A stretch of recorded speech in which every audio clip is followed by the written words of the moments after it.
Hello guys, welcome back po sa Skit TV Guitar Lovers Guitar Tutorial. Nagbabalik po muli ang lingkod at Skit TV.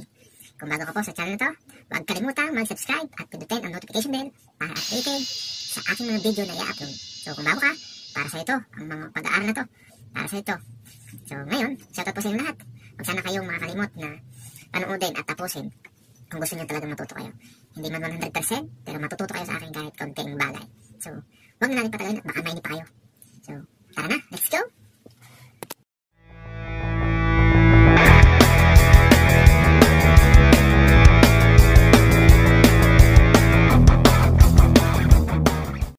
So, dito na nga po tayo.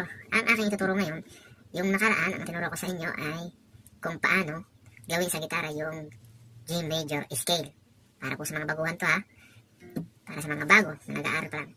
Ngayon naman, ang aking ituturo ay kung paano naman gawin sa gitara yung natawag natin na natural minor scale. Na ngayon, ang gagamitin pa rin natin, hindi tayo aalis sa chord na G major. Doon tayo, yun ang gagamitin natin ng natural minor scale. Ayon po sa aking pag-aaral, ganun po ang position o pattern ng natural minor scale. At ito nga po yung aking ituturo sa inyo.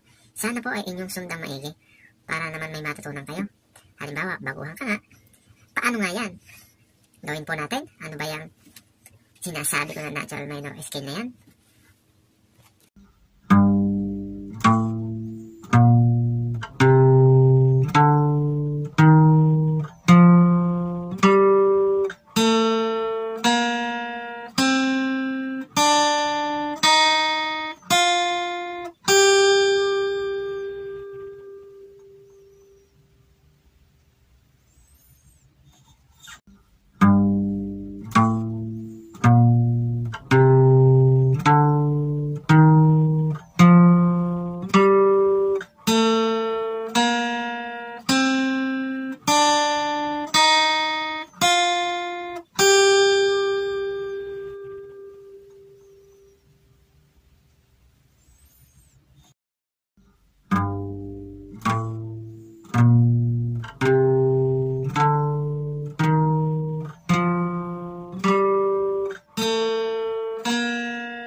Sa ngayon, ang gagawin nyo ay yung, para masanay nga po kayo, yung up and down stroke ng paggamit nyo ng pick. Mas nakakatulong kasi yun eh. Kasi kung halimbawa, puro down lang kayo, medyo mabagal ang response nung pagkalabit eh. Eh kung yan ipagbaba mo, pagtaas mo, halimbawa, bumaba ka, pagtaas mo, may tunog na. Eh kasi halimbawa, pag puro down, ganito ka lang eh. Kumbaga, tataas ka pa. Ay, ang katulungan nung pagtaas mo, sabit na siya, tunog na siya. Hindi na sa kakapababa. Yung po ang sekreto kung paano kayo kakalabit na gumagamit ng pick.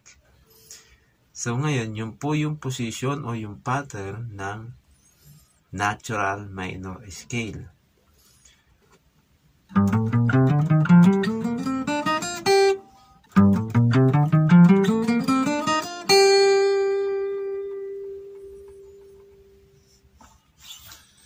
Ganun po ang position ng natural minor scale. So sana po ay natatandaan nyo kung paano yun. Madali lang po siyang gawin. Basta sundan nyo lang po yan. May step po kasi yan eh.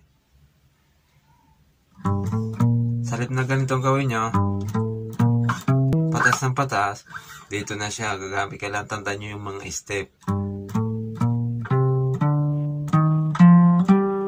Magkaiba po kasi yung major scale. Kasi yung major scale, pag ganito.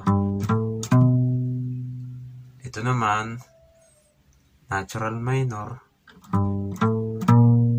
Kung paano ang major scale pa ganito, ang minor naman whole half. Ito naman sa G major scale, whole. Tandaan niyo po yung mga step, yung mga moves. So, yun po ang ating lesson sa araw nito, yung natural minor scale. Yun po yun.